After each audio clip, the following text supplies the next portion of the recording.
Grabando. Señores auditores de Radio Portales, muy buenas tardes. Bienvenidos a nuestro programa de transmisión diaria Vamos, Somos Chilenos.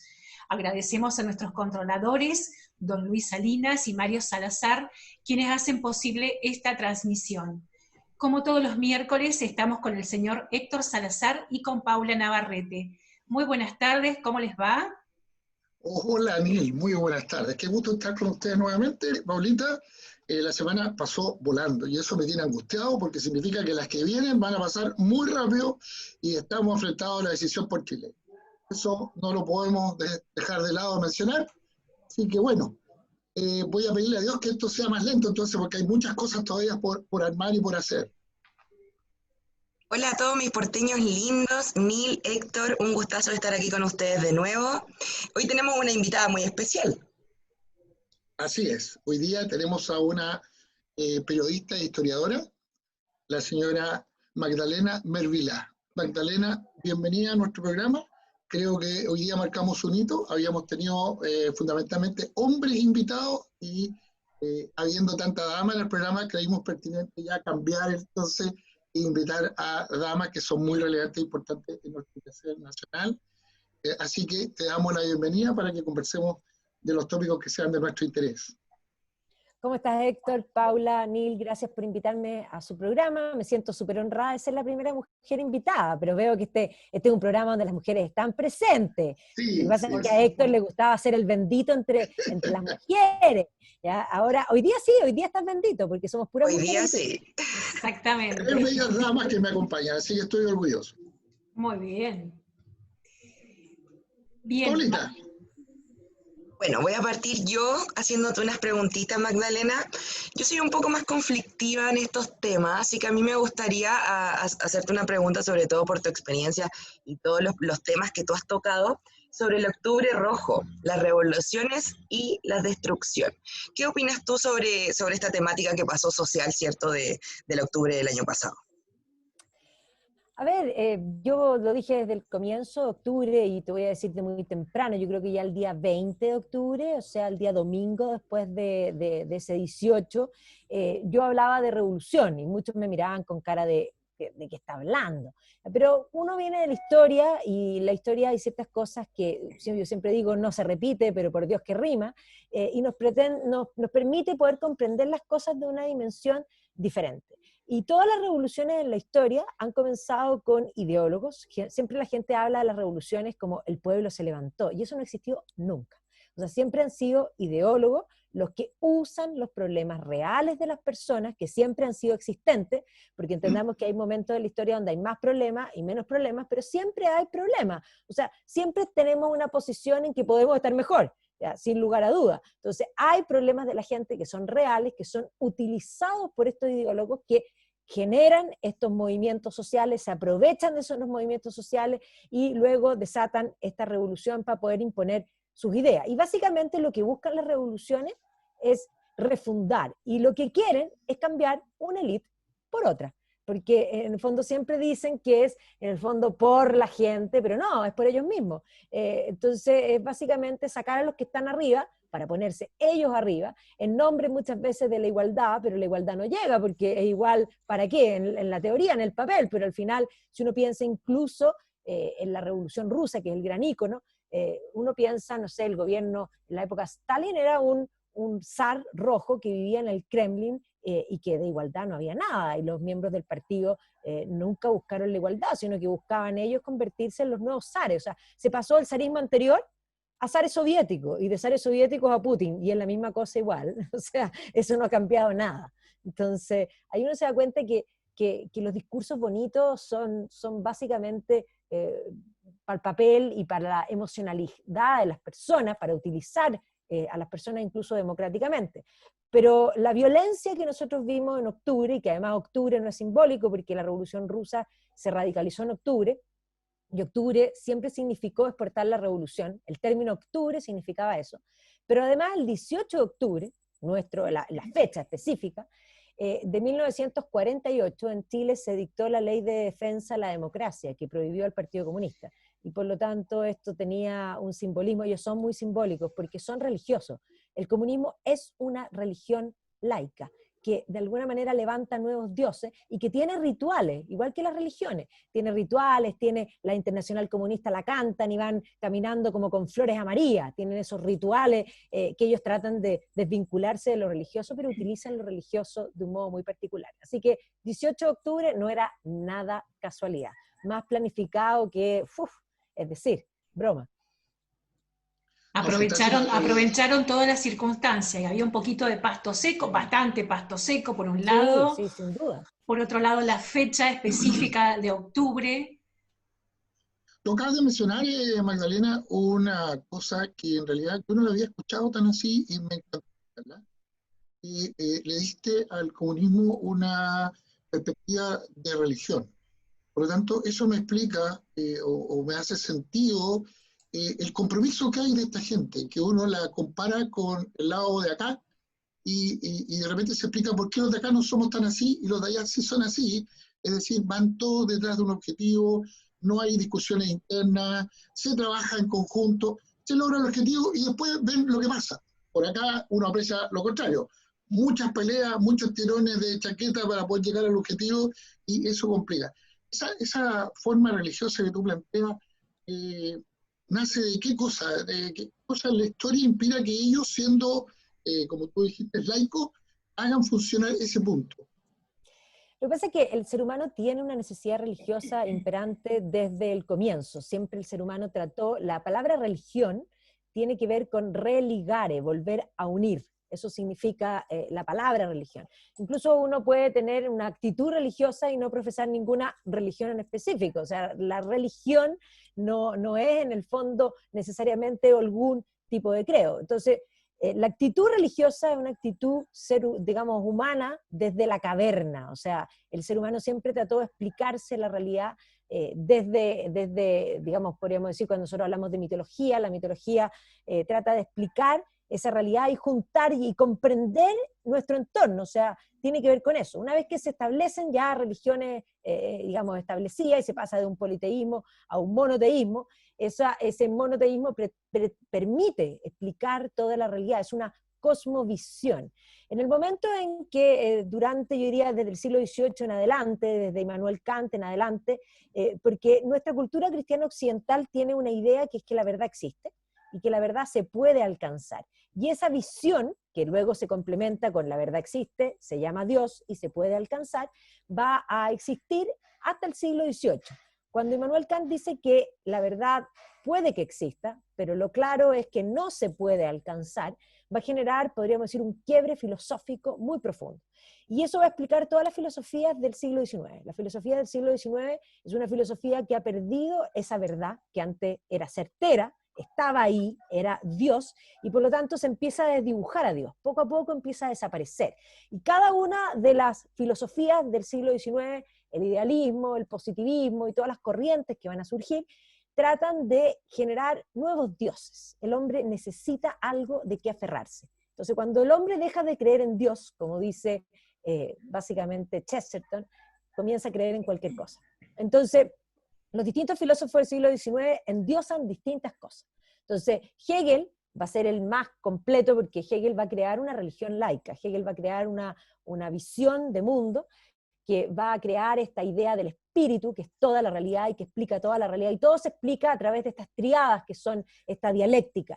Y básicamente construye las bases de lo que va a ser una religión laica, una religión sin un Dios, con un nuevo Dios, que es este estado total, porque Hegel va a plantear que la máxima expresión del espíritu es el Estado. Y esta idea de que el Estado debe ser igual que el espíritu, el Estado debe englobar toda la realidad y comprometer toda la realidad humana, hace que el Estado surja como un nuevo Dios. ¿Ya? Y por lo tanto, cuando tú a esto le pones los distintos componentes, los distintos filósofos, porque hay que comprender que Marx es hegeliano en muchos aspectos, pero es un materialista. Marx endiosa la economía. Marx considera que su Dios es la economía. Él cree que si tú cambias la economía es la infraestructura de la sociedad. Y depende de cómo sea la infraestructura, son como los cimientos.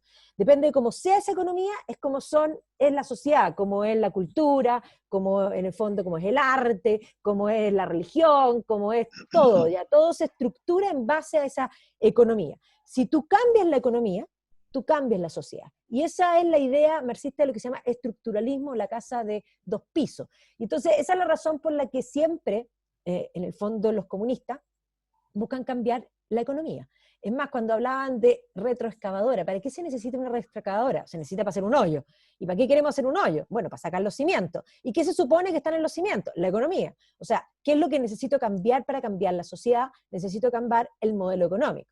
Hoy día recién estábamos en la radio de Agricultura hablando de la ESI, y aparecía un tipo hablando de la necesidad de cambiar en el fondo la educación para terminar con el capitalismo. Y uno dice, bueno, ¿y qué tiene que ver la educación sexual con el capitalismo? Bueno, tiene que ver porque es una visión marxista del mundo que interpreta todo desde la necesidad de cambiar esa infraestructura para poder cambiar toda la sociedad. Eso es lo que es el estructuralismo. Entonces, ¿qué es lo que sucede? Cuando Hegel crea esta base de esta religión laica y aparece finalmente Marx aparece como una nueva religión, con todos los rituales que una religión establecida contiene. Una religión laica, y yo diría, hay que agregarle algo más. No solamente una religión, porque las religiones pueden coexistir, pero en el caso del comunismo es imposible que coexista con nada más.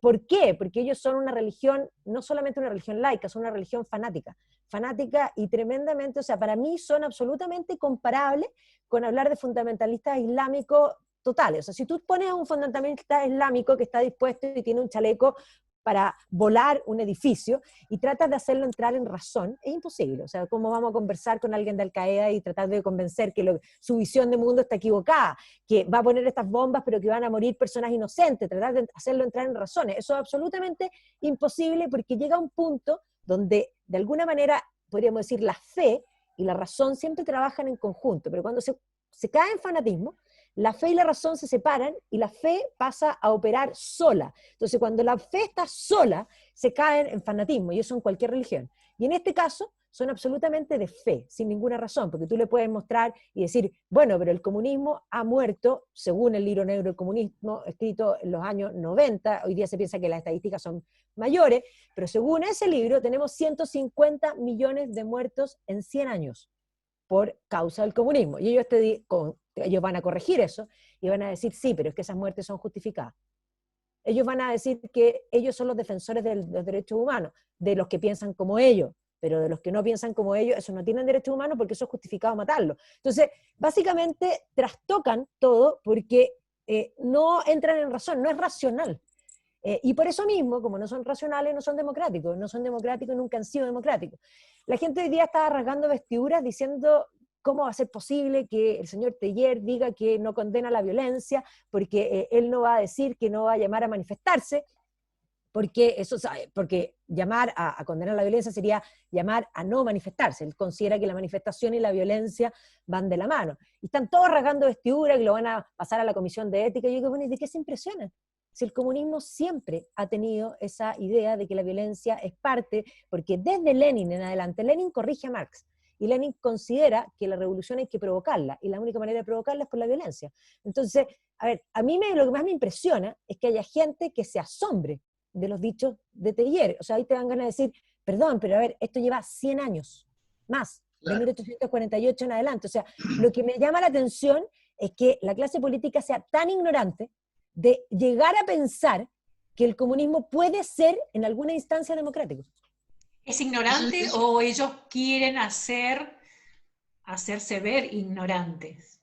Yo creo que son las dos cosas. Yo creo que hay algunos que ideológicamente les conviene mostrarse como ignorantes y otros son definitivamente ignorantes, porque si hay algo claro es que nuestra clase política deja mucho que desear. O sea, cuando uno dice, ¿cómo puede ser posible que sea mucho? Es más, Chesterton, que murió en 1936, es un gran pensador británico, que es genial porque además es como, podríamos decir, como el apóstol del sentido común, básicamente, se aparece porque dice las cosas muy graciosamente, pero él dice una frase que tiene toda la razón.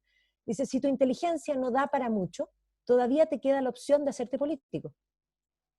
Brutal, es una frase brutal, realmente, porque sí, y además le quita la fuerza a los políticos, porque los está dejando como una opción que escapa a capacidades naturales que uno debiera tener. Qué tremenda frase.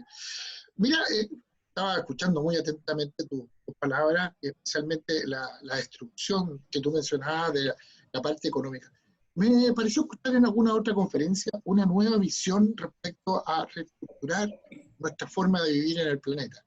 Y esta está basada en cambiarlo todo y hacerlo todo de nuevo. O sea, no modificar, sino que cambiar, o sea, borrar lo que pasó, borrar el 21 de mayo y nunca ocurrió el 21 de mayo y si que ocurrió algo ahí, fue algo distinto.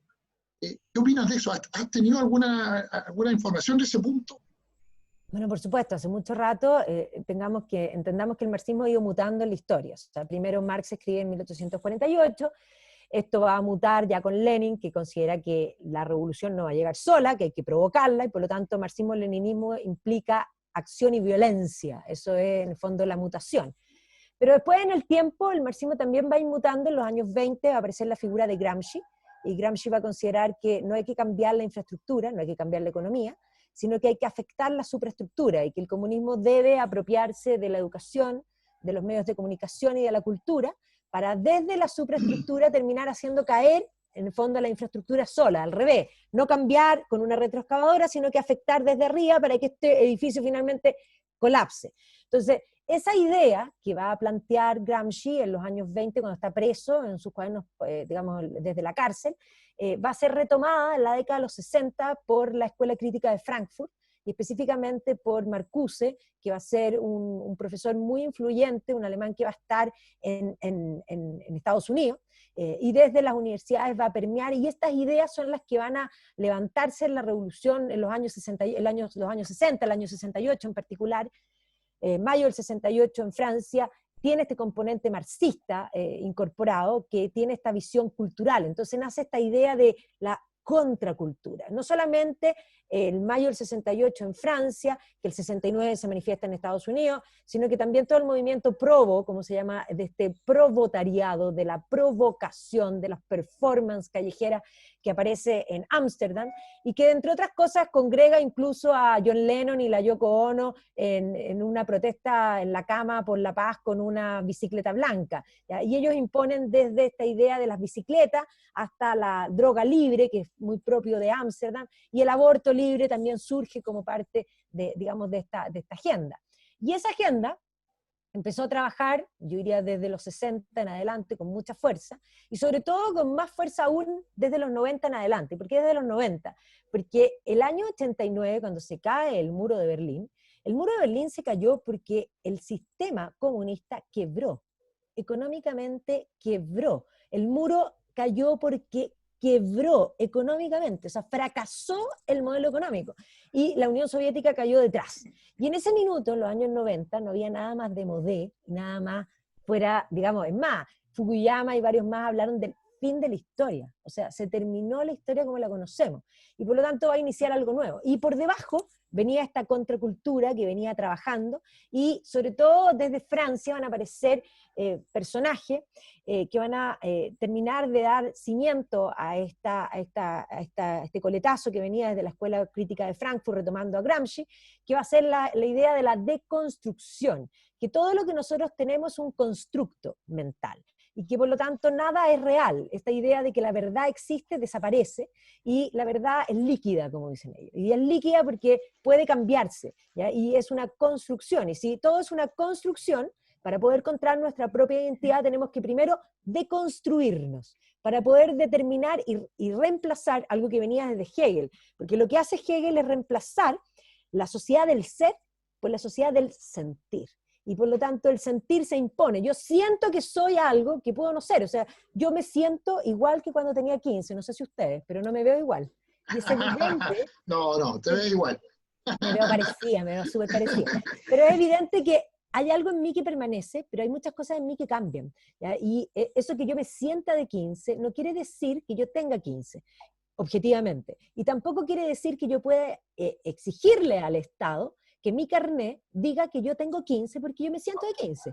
Bueno, eso que estoy diciendo para la edad y que suena absurdo, es lo mismo que pasa con respecto al género, ¿ya? O sea, yo puedo, en el fondo, ser mujer y puedo no sentirme mujer. Y eso no quiere decir que yo no pueda vivir mi vida como yo la sienta, pero eso no quiere decir que objetivamente yo deje de ser biológicamente lo que soy. Entonces, se pierde esa idea de por el sentir y por el desear ser algo, se pierde la objetividad de las cosas como son. Entonces, cuando la verdad deja de ser objetiva, es algo muy complejo, porque si así como el género y la edad pueden ser subjetivos según mi sentir, bueno, también el bien y el mal, pues yo puedo determinar que algo es bueno porque a mí me gusta, punto. Y entonces yo puedo considerar que a mí me encanta y me relaja matar a alguien en la calle y sacarle las tripas. Me encanta, me produce un placer enorme. Y tú me dirás, bueno, pero es que eso es ilegal. A ver, un momento, ¿eso es malo porque es ilegal? ¿O eso es malo porque es intrínsecamente malo? Es objetivamente malo. Entonces, lo objetivo es fundamental para una sociedad y para entender la realidad misma. La realidad es, el árbol es evidente, está ahí y se hace visible a mis ojos, lo puedo tocar, lo puedo oler, y no es porque yo lo piense, y no es porque yo determine y yo sienta que el árbol ahora es de alguna forma un ser humano. No, no es un ser humano. Es un ser vivo, por supuesto, pero no es un ser humano. No es libre, el árbol, no existe un árbol revelado, no hay un árbol que diga que yo no quiero ser árbol. Yo siempre me río y digo que no existe un rabanito revelado. El rabanito, no hay un rabanito que diga yo no quiero ser rabanito, quiero ser zanahoria. Pero los seres humanos sí, somos libres. Y nosotros podemos, en el fondo, equivocarnos y enmendar. De nosotros depende, y la libertad implica responsabilidad. Entonces, esta sociedad líquida pretende cambiar todo, incluso el pasado. Porque el propio Orwell decía, quien domina el presente domina el pasado. Y si yo pretendo cambiar el pasado para ajustarlo al presente, eso es primero un gran engaño, porque el pasado es y ya fue. La historiografía puede reinterpretar el pasado de modo distinto, pero nosotros somos lo que somos porque antes pasaron cosas que nos hacen pensar de un modo distinto a nosotros. O sea, yo hoy día soy lo que soy porque alguna vez fui de 15, de 16, de 17, y mi historia es parte de mi ser. Bueno, la historia de los países también es parte de ese ser. Magdalena, en pocos minutos, cuéntanos algo con respecto de tu fundación, Red Cultural.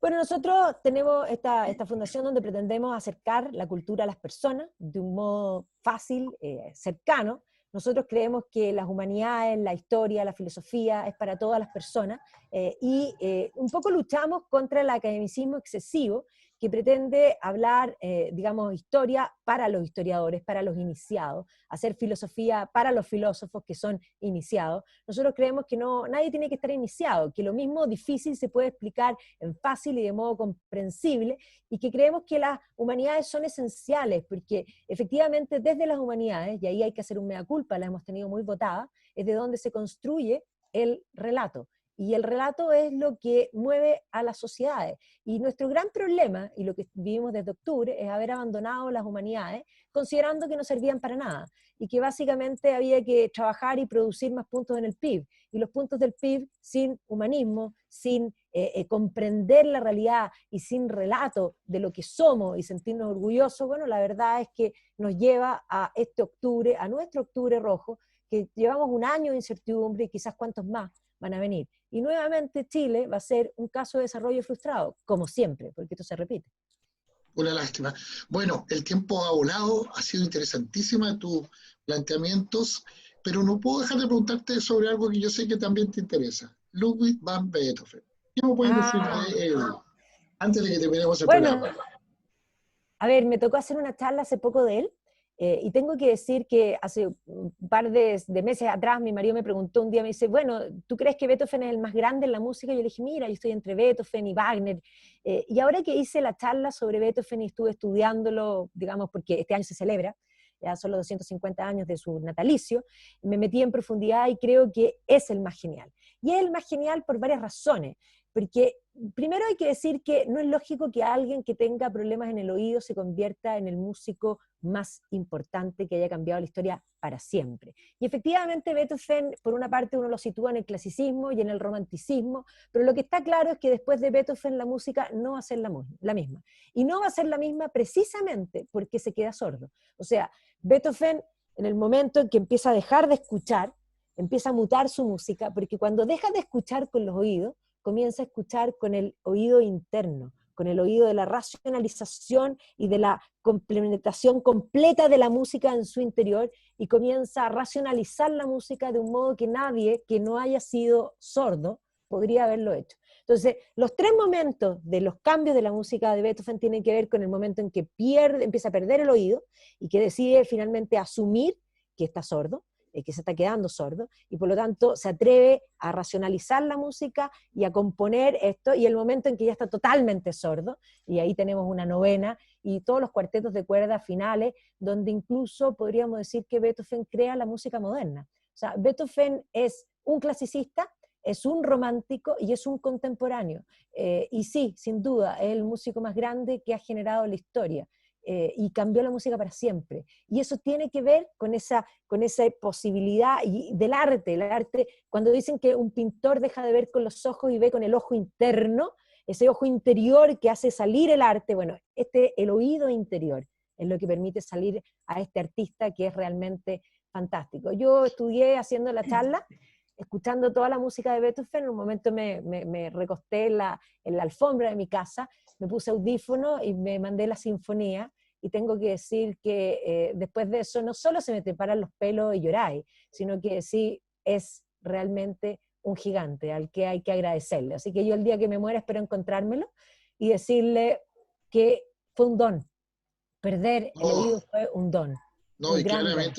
claramente demostró ser una persona de una valía interna tremenda, porque él tuvo 20 años de suplicio personal desde que supo que comenzó a perder el oído, la audición. Él partió por los 26 años más o menos y quedó sordo a los 44 ya en forma definitiva. O sea, él además se restó de relaciones sociales, de ir a reuniones, porque él decía, un profesional de la música no puede reconocer que está quedando sordo. Si fuera de otra profesión, él explicaba, podría ser más fácil, pero no yo, digamos. Entonces, él se planteó hacia él nomás una forma de vida muy sacrificada en lo social, en lo humano, pero en realidad, como tú mencionas, la novena es lo culmine después ya cuando estaba completamente sordo. Completamente sordo. Y lo primero y lo último para decir solamente es decir que ahí tienen un ejemplo de que las condiciones dadas no determinan y que el ser humano no está determinado, porque no es lógico que el que sea sordo sea músico. Y por lo tanto, cuando dicen que las personas, el problema es que donde nacen, no es el problema donde nacen. Las decisiones son personales. Uno puede nacer digamos, en situaciones, si no muchas personas no serían los genios que fueron. Si uno mira varios genios, desde un Leonardo hasta un Tolkien es considerado el principal autor del siglo XX, y es un huérfano que se crió en un orfanato desde los 12 años, que no tenía ni uno, y por lo tanto no son las condiciones dadas, no es la situación económica, sino que es el punch interno el que hace, y nuestra libertad, la que no estamos determinados, y podemos ser genios incluso desde, como decía Oscar Wilde, estamos todos en la cloaca, solo que algunas veces miramos y vemos las estrellas. Bueno, estamos terminando el programa, se nos pasaron los minutos, pero realmente estuvo muy interesante, muy interesante. Muchísimas gracias, Magdalena, por habernos acompañado. Y bueno, te esperamos cuando quieras volver a estar con nosotros un ratito. Encantada, muchas gracias Neil, gracias Paula, gracias Héctor, y feliz de acompañarlos en cualquier instancia que ustedes me digan. Muchísimas gracias. Gracias. Bien, ya Perfecto. cerramos la grabación. Oye,